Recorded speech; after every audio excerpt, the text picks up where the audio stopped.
Assalamu alaikum. My name is Asif Sardar. I am research fellow, Pakistan Institute of Living and Learning. और आज हमने पढ़ना है fundamentals of health economics इस course के बारे में और इसकी जो एप्लीकेशंस के बारे में आज हम इसमें पढ़ेंगे। और इसमें जो कुछ इसके बेसिक्स जो हैं वेरिएबल्स के बारे में, इसकी जो है वो टेक्निक्स के बारे में हम कोशिश करेंगे कि कुछ ना कुछ ओवरव्यू जो है वो शॉर्ट ओवरव्यू हम इसको देख सकें। सबसे पहले तो हम इसमें पढ़ेंगे कि व्हाट इज़ वेरिएबल्स, वेरिएबल्स क्या होते हैं।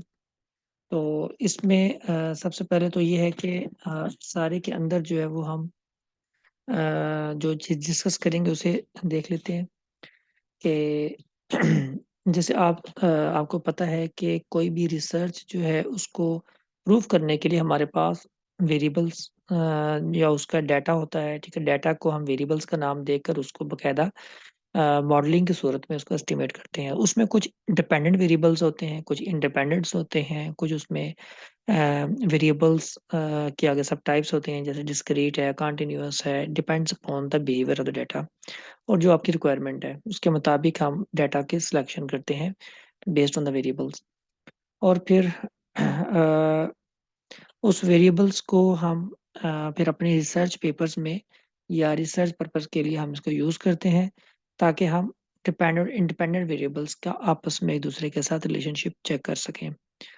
और हम ये जो वेरिएबल्स को वेरिएबल इसलिए कहते हैं क्योंकि हम इसमें जो डाटा है उसका आप कोई भी उसको नेम दे सकते हैं, और उसके कोई भी नेम उसको ना सिर्फ असाइन कर सकते हैं बल्कि आप उसके आसानी के लिए जो है अदर वेरिएबल्स के साथ आप उनको जो है वो इस तरह से नेम देकर जो है रख सकते हैं ताकि आपको सॉफ्टवेयर में यूज़ करने में आसानी हो। जैसे एसपीएसएस है, ईव्यू है, कोई भी आप सॉफ्टवेयर यूज़ कर सकते हैं इसके लिए।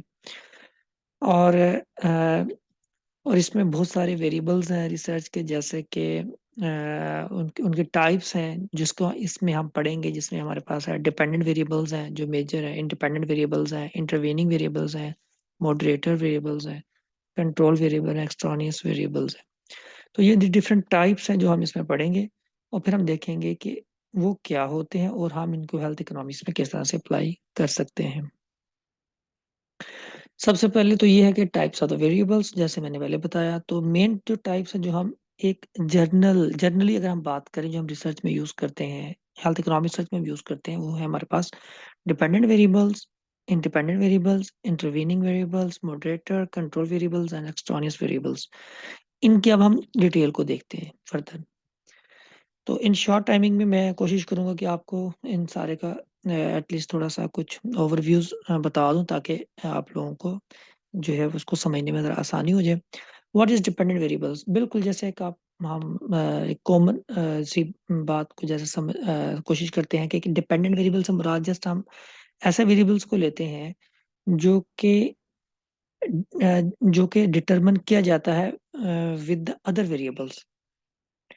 तो इसको आप इस तरह से कह सकते हैं कि इंडिपेंडेंट वेरिएबल्स क्या होता है, ये वो होता है जो कि इंडिपेंडेंट वेरिएबल्स के रिजल्ट्स की वजह से जो क्रिएट होता है। मतलब नंबर ऑफ वेरिएबल्स डिटरमिन करते हैं जिस वेरिएबल्स को, उसको हम कहते हैं डिपेंडेंट वेरिएबल्स। हम इसको वाई से डिनोट कर लें। हाँ, जनरली इसको वाई से डिनोट किया जाता है, लेकिन आप इसको किसी भी तरीके से आप इसको जो है वो इंडिकेट कर सकते हैं, चाहे वो वाई है या वट जो भी है। उसके बाद आपके पास है इंडिपेंडेंट वेरिएबल्स। तो इंडिपेंडेंट वेरिएबल्स कौन से होते हैं? इंडिपेंडेंट वेरिएबल्स से मुराद है जिसमें ऑफन इसको हम एक्स कह सकते हैं, और इसको आप जी कह सकते हैं, मतलब कुछ भी कह सकते हैं। मतलब ये कोई जरूरी नहीं है कि आपने इसको एक्स ही कहना है जी। तो हम जस्ट एक इंडिकेट करने के लिए जर्नली जो हम इंडिकेट करते हैं वो एक्स से करते हैं, और जर्नली डिपेंडेंट को हम वाई से कर लेते हैं। जस्ट इससे मुराद ये। तो इंडिपेंडेंट वेरिएबल्स वो वेरिएबल्स होते हैं जिसकी वेरिएशंस जो है अदर वेरिएबल पर डिटरमिन नहीं करते। इसे हम एक्सोजेनस वेरिएबल्स भी कहते हैं। फॉर एग्जांपल, क्योंकि ये वेरिएबल्स वो होते हैं जो हमें डाटा से मिलते हैं, इनकी बुनियाद पर हमने डिपेंडेंट वेरिएबल्स को डिटरमिन करना होता है, तो इसे कहते हैं डिपेंडेंट वेरिएबल्स। और इसके अलावा जो है अगर अगर इसकी बात की जाए तो हम इसको थोड़ा-सा अगर हम एग्ज़ाम्पल से देखें तो इंडिपेंडेंट जो वेरिएबल्स है इंडिपेंडेंट जो वेरिएबल होता है वो फॉर एग्ज़ाम्पल कि आपने देखना है कि आपके ट्रीटमेंट का पेशेंट की हेल्थ पे क्या इफ़ेक्ट है। तो ट्रीटमेंट का इफ़ेक्ट देखना है ना, तो ट्रीटमेंट हो जाएगा आपका इंडिपेंडेंट वेरिएबल्स और जिसकी हेल्थ पर देखना है, हेल्थ के इंडिकेटर आप ले लेंगे एज़ अ डिपेंडेंट वेरिएबल। तो इस तरह से क्योंकि आप बेसिकली ट्रीटमेंट को चेंज कर रहे हैं ना, तो ट्रीटमेंट को हम इंडिपेंडेंट और डिपेंडेंट हम देखेंगे उसकी हेल्थ को, उसकी हेल्थ की ट्रीटमेंट की वजह से क्या इफ़ेक्ट हो रहा है। तो ये हो जाएगा डिपेंडेंट वेरिएबल्स, ठीक है? ये मैंने एग्ज़ाम्पल्स आपको मैंने बताया। उसके बाद intervening variables and intervening variables is hypothetical variable used to explain the causal links between the other variables. Intervening variables cannot be observed cannot be observed in a systematic way आप कह सकते हैं or any other as they are the hypothetical. तो इसका मतलब ये है कि जो इंटरवेनिंग वेरिएबल्स होता है, ठीक है? वो आप उनको एक्सपेरिमेंटल के तौर पर ऑब्जर्व नहीं कर सकते, ठीक है? ये एक हाइपोथेटिकल होता है, तो हाइपोथेटिकल वेरिएबल्स टाइप होते हैं। फॉर एग्ज़ाम्पल मैं आपको एग्ज़ाम्पल से समझाता हूँ ताकि जो है ना वो इसकी जो चीज़ें हैं वो ज़रा आपको जो है ना वो क्लियर हो जाए। तो इससे मुराद ये है कि इंटरवेनिंग वेरिएबल से मुराद ये है, देखिए जब भी आप एक वेरिएबल को दूसरे वेरिएबल पे इफ़ेक्ट देखते हैं, समटाइम्स वो इफ़ेक्ट किसी थर्ड वेरिएबल की वजह से भी इफ़ेक्ट हो रहा होता है, उसे कहते हैं इंटरवेनिंग वेरिएबल्स। ठीक है? तो फॉर एग्ज़ाम्पल आप ये देख सकते हैं कि अगर आप इसमें ये देखें कि अगर जो है आप रिलेशनशिप देखना चाह रहे हैं, फ़र्ज़ किया कि एक शख़्स है, ठीक है? और एजुकेशन और स्पेंडिंग आप देखना चाह रहे हैं ना, तो अगर एक शख़्स है जो है ना वो लोगों की एजुकेशन में और स्पेंडिंग में कोई रिलेशनशिप चेक करना चाह रहा है, तो अगर वो ये देखेगा, वो इस चीज़ में इंटरेस्टेड है कि उसने एजुकेशन का इफ़ेक्ट ईयरली स्पेंडिंग के ऊपर देखना है, फ़र्ज़ किया स्पेंडिंग पे देखना है, एजुकेशन स्पेंडिंग पे या मतलब अपने हाउसहोल्ड स्पेंडिंग पे देखना है। तो जिस चीज़ का इफ़ेक्ट देखना है वो तो इंडिपेंडेंट है, जिस पे देखना है वो डिपेंडेंट हो गया, ठीक है? तो सम टाइम इनका आपस में रिलेशनशिप के थर्ड वेरिएबल की वजह से भी इफ़ेक्ट हो रहा होता है। आप देखेंगे जो ईयरली स्पेंडिंग है वो एजुकेशन की वजह से नहीं, वो थर्ड वेरिएबल की वजह से भी इफ़ेक्ट हो सकती है। फॉर एग्ज़ाम्पल इनकम, अगर इनकम ज़्यादा होगी तो भी स्पेंडिंग ज़्यादा होगी ना। तो इस तरह से हम ये कह सकते हैं कि जो इनकम है, जो थर्ड वेरिएबल है, वो भी इसके ऊपर इफ़ेक्ट कर रहा है, इसके इंटरवेनिंग वेरिएबल। हाँ, अगर हम इंटरवेनिंग वेरिएबल को इसमें नहीं लाते, तो आपके जो फाइंडिंग्स हैं, वो रोबस्ट नहीं हो सकती, वो रिलायबल नहीं हो सकती। क्यों? क्योंकि एक आपने जो मेजर इसका वेरिएबल है, वो आपने मिसिंग कर दिया है। तो उसको भी इसमें के अंदर जो है, वो कंसीडर करना ज़रूरी है। तो इंटरवेनिंग वेरिएबल्स वो होता है जो हाइपोथेटिकली आप जो वेरिएबल्स हैं उनके दरमियान में उनके रिलेशनशिप को अफेक्ट कर रहा होता है। उसके बाद इसमें है हमारे पास इसमें आप कह सकते हैं कि हमारे पास है मॉडरेटर वेरिएबल्स। अब मॉडरेटर वेरिएबल्स क्या होता है? Moderator variables commonly denoted as just M M कह लें या व्हाटएवर जो भी आप कह सकते हैं, इसमें कोई इश्यू नहीं। वो वेरिएबल का नाम तो कुछ भी हो सकता है ना, वो तो आप पे डिपेंड करता है कि आप उसको क्या नेम देते हैं। लेकिन जेनेरिकली हम इसको एम कह दें, तभी ठीक है। Is a third variable that affects the strength of the relationship between the dependent and independent variables. Moderator variables कौन-सा होता है? जो रिलेशनशिप को शो करता है, ठीक है? जो डायरेक्शन को शो करता है, this is called a moderator variables. अच्छा ये तो मॉडरेटर वेरिएबल्स, एक और वेरिएबल होता है जिसे कहते हैं मीडिएटिंग वेरिएबल्स। मीडिएटिंग वेरिएबल्स वो होता है जो 2 वेरिएबल्स के दरमियान में उनके प्रोसेस को एक्सप्लेन कर रहा होता है, ठीक है? उसे कहते हैं मीडिएटिंग। और मॉडरेटर वो होता है जो 2 वेरिएबल्स के दरमियान में स्ट्रेंथ और डायरेक्शन को रिलेशनशिप को शो कर रहा होता है। इसे कहते हैं मॉडरेटर वेरिएबल्स। एग्ज़ाम्पल आप ऐसे देख लें, फ़र्ज़ किया कि एक शख़्स है, एक रिसर्चर है जो कि इसको जो है वो मेज़र करना चाह रहा है हाउस और स्पेंडिंग किसी भी चीज़ पे जो ऑड्स हैं जो स्पेंडिंग है मतलब कोई शख़्स जो है ना वो अपने घंटे स्पेंड कर रहा है एक्सरसाइज़ को करने में, तो उसकी वजह से उसकी हेल्थ पे क्या इफ़ेक्ट्स हैं। और हेल्थ के क्या इफ़ेक्ट्स हैं, या आप कह सकते हैं कि उसकी अगर उसको कोई दिल की बीमारी है या कुछ भी, उस पे क्या इफ़ेक्ट्स हैं एक्सरसाइज़ेज़ के डायरेक्टली। तो देखें कि अगर उसको दिल की बीमारी है तो हो सकता है कि एक्सरसाइज़ेज़ का इफ़ेक्ट उसकी हार्ट की जो उसकी डिज़ीज़ है, ठीक है? उस पे इफ़ेक्ट होता है, लेकिन वो हो सकता है कि वो डिफरेंटली इफ़ेक्ट कर रहा हो किसी थर्ड वेरिएबल की वजह से। जिसे हम मॉडरेटर वेरिएबल कह सकते हैं, जिस तरह से कि हो सकता है कि मेल में अलहदा उसका इफ़ेक्ट हो, फीमेल में अलहदा हो। तो इसका मतलब ये है कि जेंडर एक ऐसा वेरिएबल है जो कि दोनों में डिफरेंटली जो है वो रिएक्ट कर रहा है, ठीक है? उसके ट्रीटमेंट का इफ़ेक्ट जो है वो डिपेंडेंट वेरिएबल के ऊपर, जो आपकी आउटकम है उसके ऊपर डिफरेंटली एक्ट होगा थ्रू द जेंडर। तो हम इसको जेंडर को ऐसे देख सकते हैं। इसका मतलब ये हुआ कि gender affects the relationship between the 2 variables as a moderating variables, ठीक है? इसका हमारा मतलब ये है इसमें कहने का। वो 2 वेरिएबल्स के दरमियान में एज़ अ जेंडर जो है वो इसमें आ रहा है। उसके बाद जैसे जेंडर की बजाय अगर हम देखें कि तो थर्ड इसमें हम ये भी चीज़ ले सकते हैं, जैसे एज हो सकती है। अगर एज की वजह से भी जो है वो वेरिएबल डिफरेंटली रिएक्ट कर सकता है। उसके अलावा आपके पास इसमें जो है हमारे पास इसमें है कि व्हाट इज़ कंट्रोल वेरिएबल। तो कंट्रोल वेरिएबल्स कौन से होते हैं? The control variables is not a part of the experiment, not independent or the dependent variables, but it is important because it can have an effect on the results. Control variables को सीधी सी बात है हम controlled variables भी कह सकते हैं, ठीक है? कंट्रोल्ड वेरिएबल भी कह सकते हैं, क्योंकि रिसर्चर्स जो हैं जनरली इनको तमाम एक्सपेरिमेंट के ऊपर इनको अज़्यूम करते हैं कि ये जो है वो कांस्टेंट है या इनको कंट्रोल किया जा रहा है, ठीक है?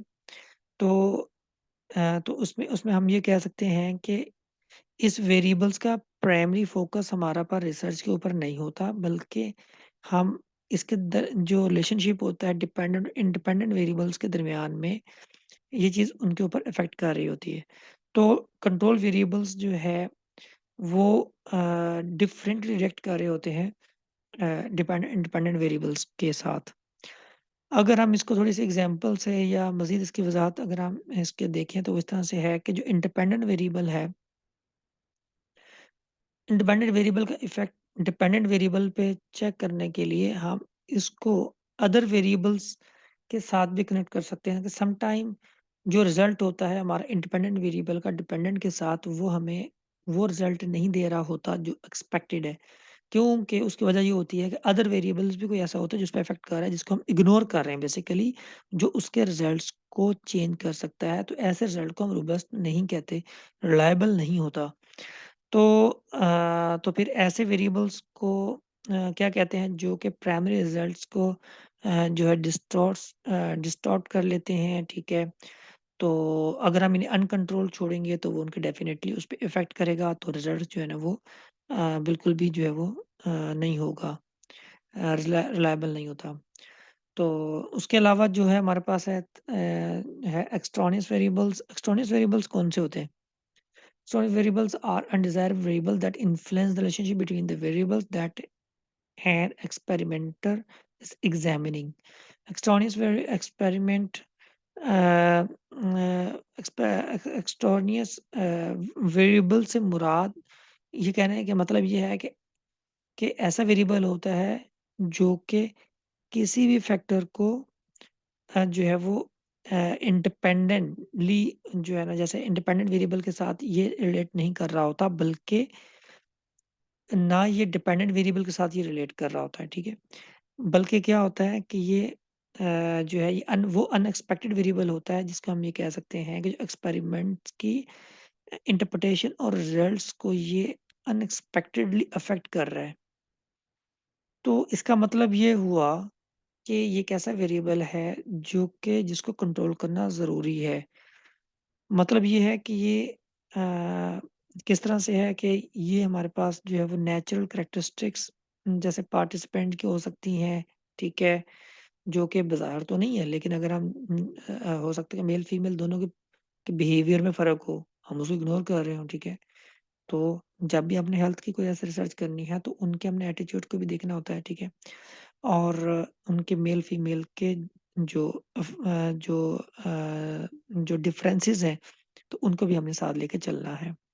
तो इस तरह की जो जैसे एनवायरनमेंट है, हो सकता है कि वो एक्सटर्नैलिटीज़ का उस पे कोई इफ़ेक्ट हो, तो हमने इन चीज़ों को एक्सट्रानियस वेरिएबल्स की फॉर्म में हमने उसको कंसीडर करना होता है, इग्नोर नहीं करना होता। तो नेक्स्ट वन हमारे पास इग्नोर्ड वेरिएबल्स हैं। अब इग्नोर्ड वेरिएबल्स को there are some ignored variables in the model, all of these variables are add in error term. Ignored variables is uh, uh, we use in equation as an ET symbol. Error term देखें, हमेशा जब भी आप कोई चीज़ research कर रहे होते हैं तो इंडिपेंडेंट वेरिएबल्स हमेशा डिपेंडेंट के ऊपर मल्टीपल फैक्टर्स से इफेक्ट कर रहा होता है। अगर आप उसको कंट्रोल भी कर लें, फर्ज किया कि आपने 4 वेरिएबल 5 वेरिएबल सेलेक्ट कर लिए, तो हो सकता है उसे अदर भी कर रहे हो उसके ऊपर। हो सकता है कि वो कर रहे हो और जनरली ऐसा होता भी है, तो आप 100% उसको अकाउंट फॉर नहीं कर सकते।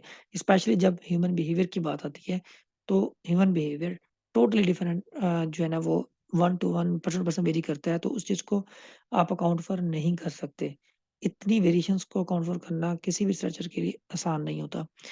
तो वो फिर क्या होता है कि जो की वेरिएबल है वो आप अकोमोडेट कर लेते हैं और जो की वेरिएबल नहीं होते लेकिन वो फर्दर इफेक्ट कर रहे होते हैं, वो सारे के सारे एरर टर्म के ज़रिए उसको अकाउंट फॉर कर लिया जाता है।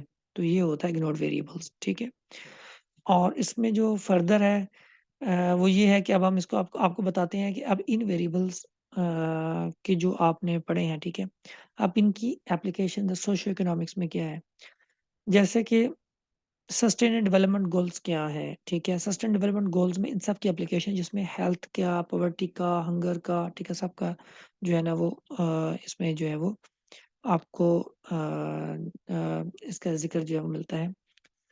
सबसे पहले तो ये बताऊँ कि मैं सस्टेनेबल डेवलपमेंट गोल क्या है? सस्टेनेबल डेवलपमेंट गोल्स जो है ये 25 सितंबर 2015 को यूनाइटेड नेशंस के मेंबर जो स्टेट्स हैं उन्होंने अडॉप्ट किया है एज़ अ 2030 एजेंडा के तौर पर और उनको हम कहते हैं सस्टेनेबल डेवलपमेंट गोल्स। इसके टोटल जो गोल्स हैं वो 17 हैं और इसके जो पूरी जो जितनी भी नेशंस हैं जो कि यूनाइटेड नेशंस के मेंबर स्टेट्स जिन्होंने मिलकर इसको रेक्टिफाई किया है, तो वो इस पे जो है वो मतलब उनके लिए ज़रूरी है कि वो अपनी जो पॉलिसीज़ हैं, उनमें इनको भी कंसीडर करें।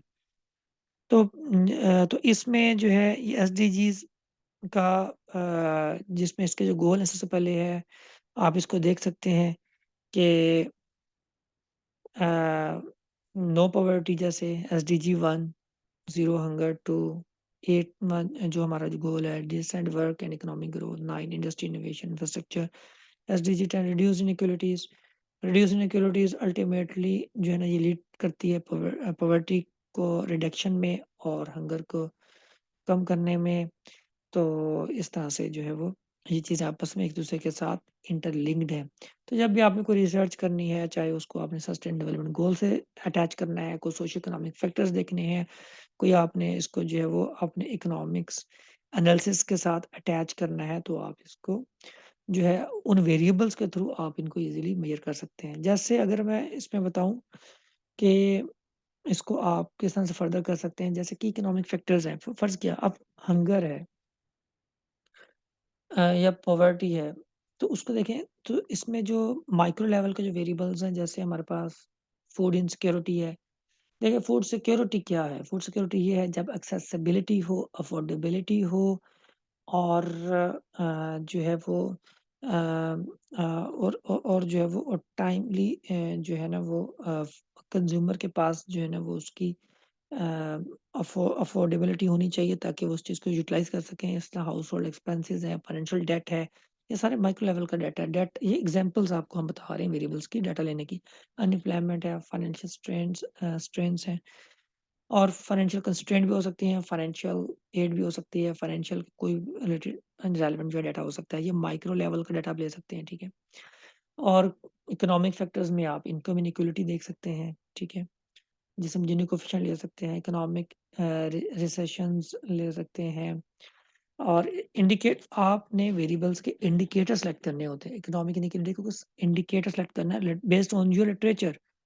फर्स्ट ऑफ ऑल आपने लिटरेचर को डिफाइन करना है, जो इससे रेलेवेंट होगा वही आपने उठाना है, ठीक है? तो ये तो ख़ैर हम इसकी जस्ट एक एग्ज़ाम्पल के तौर पे हम इसको देख रहे हैं, बाकी तो आप लोग अपनी रिसर्च में उसको बेहतर जानते हैं कि हेल्थ इकोनॉमिक्स में कौन-सा वेरिएबल आपके एज़ अ रिसर्चर आपने खुद देखना है कौन-सा वेरिएबल उसके लिए बेस्ट सूटेड रहेगा आपके ऑब्जेक्टिव के हिसाब से। मेंटल हेल्थ आउटकम्स में हमारे पास जो है ना वो अगर ये फैक्टर्स हैं तो इनका मेंटल हेल्थ पे क्या इफ़ेक्ट है, सीधी-सी बात है। चाहे वो सुसाइड है, डिप्रेशन है, बाइपोलर डिसऑर्डर है, व्हाटएवर जो मतलब कुछ भी हो सकता है, तो वो आप इसको देख सकते हैं। तो अगर आपने इसके फर्दर इसके डिटेल में जानना चाहते हैं तो एक जो हमारा पेपर जो पब्लिश्ड है, आप उसको पढ़ लें, तो वो डेफ़िनिटली आपके लिए हेल्पफुल होगा। ये जो आप स्क्रीन पे देख रहे हैं, ये पेपर, आप इसे पढ़ें, इसमें सोशियो इकोनॉमिक फैक्टर्स का जो है ना वो बताया गया है। इसको आपको वेरिएबल्स का पता चल जाएगा, उसकी एप्लीकेशन हेल्थ इकोनॉमिक्स में पता चल जाएँगी, तो ये उस लिहाज से आपके लिए बहुत ज़्यादा हेल्पफुल होगा।